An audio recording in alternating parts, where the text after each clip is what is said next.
بسم الله الرحمن الرحيم. الحاقة ما الحاقة وما أدراك ما الحاقة كذبت ثمود وعاد بالقارعة فأما ثمود فأهلكوا بالطاغية وأما عاد فأهلكوا بريح صرصر عاتية سخرها عليهم 7 ليال و8 أيام حسوما فترى القوم فيها صرعى كأنهم أعجاز نخل خاوية فهل ترى لهم من باقية وجاء فرعون ومن قبله والمؤتفكات بالخاطئة فعصوا رسول ربهم فأخذهم أخذة رابية إنا لما طغى الماء حملناكم في الجارية لنجعلها لكم تذكرة وتعيها أذن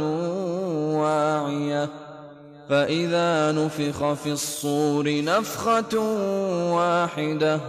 وحملت الأرض والجبال فدكتا دكة واحدة فيومئذ وقعت الواقعة وانشقت السماء فهي يومئذ واهية والملك على أرجائها ويحمل عرش ربك فوقهم يومئذ 8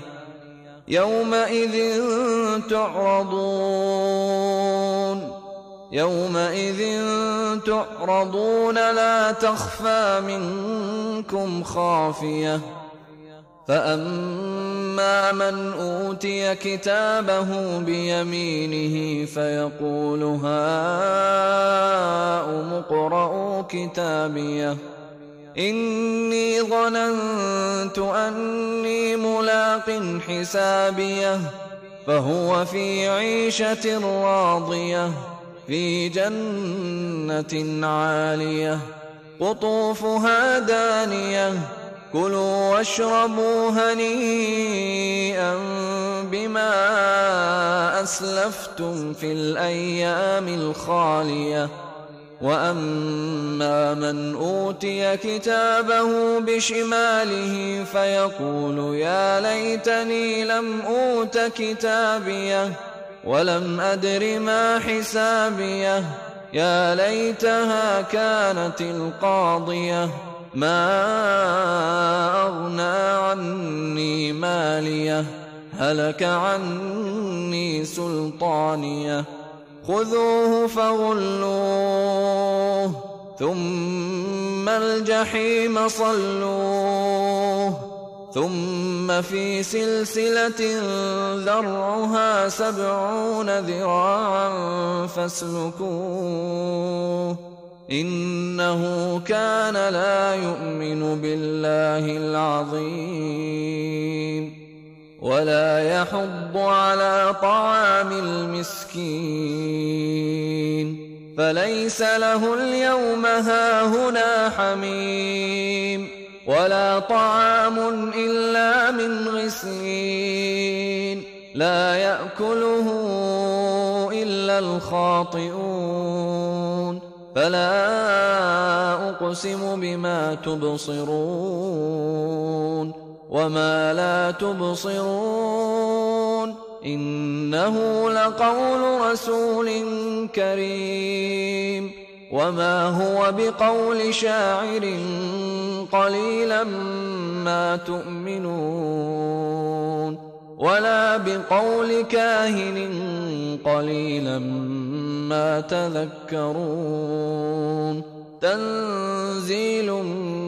من رب العالمين. ولو تقول علينا بعض الأقاويل لأخذنا منه باليمين ثم لقطعنا منه الوتين فما منكم من أحد عنه حاجزين. وإنه لتذكرة للمتقين وإنا لنعلم أن منكم مكذبين وإنه لحسرة على الكافرين وإنه لحق اليقين. فسبح باسم ربك العظيم.